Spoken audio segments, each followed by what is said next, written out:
everybody, welcome back to my channel. So now, today on my channel, I'm actually going to be telling a ghost story.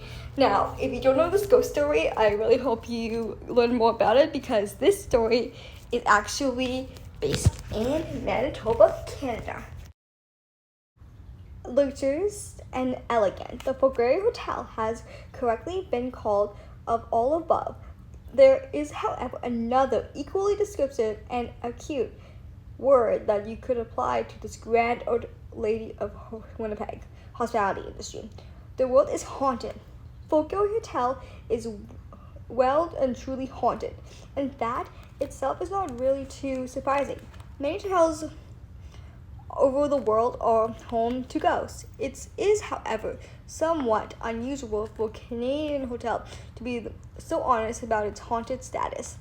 While the British could hardly convince the hotel without at least one ghost, we all colonized are often more heritage and knowledge of supernatural visitors. This heritage is certainly not evidence with all the staff of the hotel. For Garry, assistant manager Don Classen opened conversation about the hotel's ghost and with the following statement, yes, our ghost. If you have access to the internet, you can find them on our webpage. Spirits receiving recognition in cyberspace. Surely they must be absolutely defined in modern-day ghost hunting dreams come true. To understand the original of the Garry Hotel ghost stories, however, we need to harken back to time before anyone had ever heard of computers. In the early, more refined times, specifically bitterly cold evening on December 10th, 1913, the night the hotels officially opened, which was celebrated with a grander ball fully 2 years after the first shovel dug into the ground to begin the excavation for this enormous construction project. The 9-story hotel on Broadway and Main was ready to receive its first guest. The write-up with the following day's edition of the Free Press went for a 2-page headlining referring to the dance function of the great brilliancy. Of course, none of us were there. It would have been hard to argue the accuracy of the description, but the word story does seem too terrific, strange by today's standards. The article that followed guessed not only about the splendors of the hotel, but also about the dances and their apparel, especially the women's gowns. No accurate census remained to how many people attended the ball, but the reporter did explain it would take hours to describe the lovely gowns that made the loveliers against the handsome background, and the gorgeous rooms and hangers, but few. Notice they were worn by. The reporter then listed 1 or 4 women's names followed by the description of the dresses. The details revealed to those descriptions varies in length. And Mrs. Cameron, who wore the beautiful gown of violet sumers with tunic and bounces of the black and white lace and sash ending in the front of the thing. And Mrs. Lois Colby, yellow stained cameras is keeping in with customs of the days, who a few women who were referred by their given names, but rather than indefinite. Mrs. Myers and Mrs. Thompson and Miss F. Burns and Mrs. Nicholas Barth. Their lack of intimate identity apparently didn't have dampening effects on the ladies' enjoyment of the ball. However, as they danced the night away, a perfect floor under a mason crystal chandelier, one of those ladies might even had such a good time at the party that, after death, she chose to return to celebrate her eternity. Present-day Steph first became aware of the lady's spirit when the guests returned to the hotel after staying there for another occasion. Assistant manager Classen was working in the front desk when a woman arrived. She requested a specific room that itself wasn't too unusual, but Classen felt compelled to tell her that particular day there was description rooms available. He explained to her that the rooms had been requested don't afford much view that he could book her into a room through the German War. Despite Cassin's explanation, the woman stood her ground. She wanted to stay in the room. She's been assigned before because she told the assistant manager the spirit visited me there. Classen probed spirits Warning the man interested in the visitor, explained that she was regularly saw an image in her room, and it was a woman in a ball gown. She hovered in the foot of her bed. After that, she moved out the window, the guest recounted. Of course, Dawson agreed to rent the room that she had requested, but the brief conversation didn't him wondering.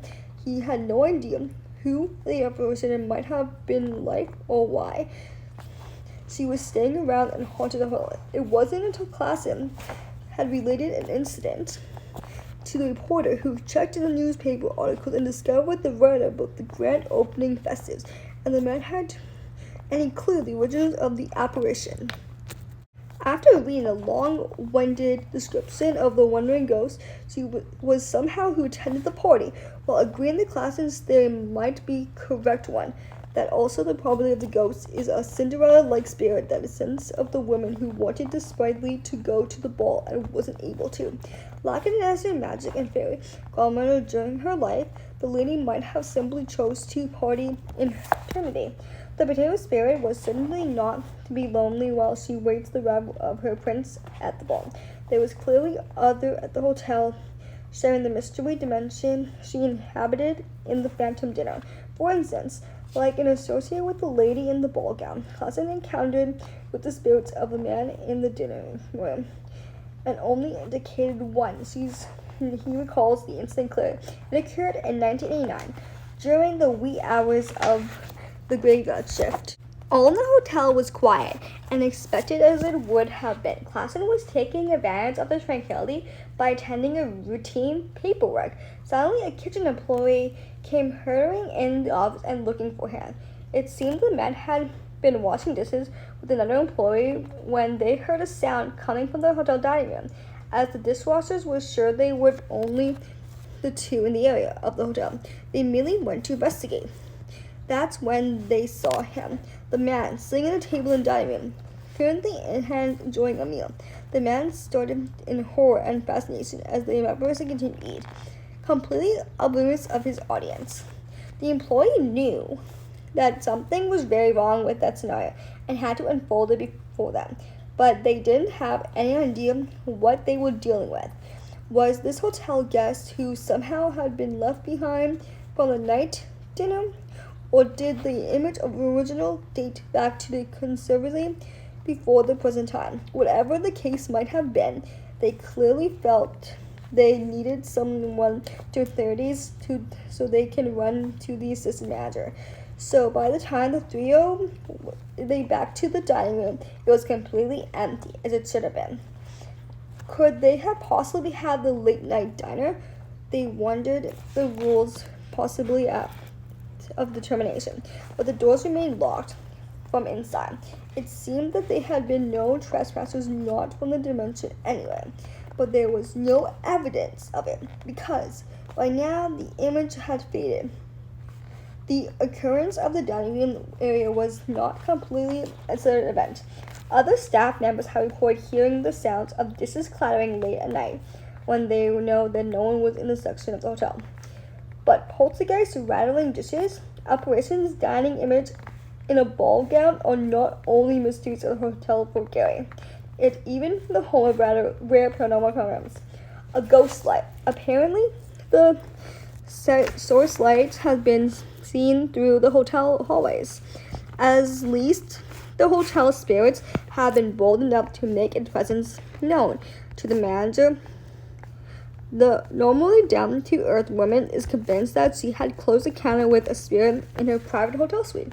She has gone to bed ahead of her husband one night and immediately fallen asleep. Sometime later, she heard what she believed her husband coming in the room.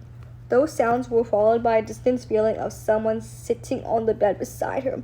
Wondering why her husband would sit down beside her instead of just coming to bed normally, she rolled over to ask him why he was there. Despite knowing this certainly she heard and she found herself staring around the completely empty room. Perhaps the first-hand experience convinced the manager of a hotel's haunted status, but for delight when the hotel Bill Murray previously Ghostbuster frame dropped for the first time. Unfortunately, its movie started having paranormal experience during the stay there, thus far gone unrecorded. Perhaps we have wait to see if Winnipeg's luxurious, stainless, elegant, and haunted hotel turns up the backdrop for a movie. Until then, we can just enjoy the fact that Manitoba is the home to the supernatural, outstanding hotel. With all that happened in the Fort Garry Hotel in the past and into present time, we know for a fact that it actually is haunted. But is it really? What are your theories? Let me know in the comments below, and I'll see you guys in my next video.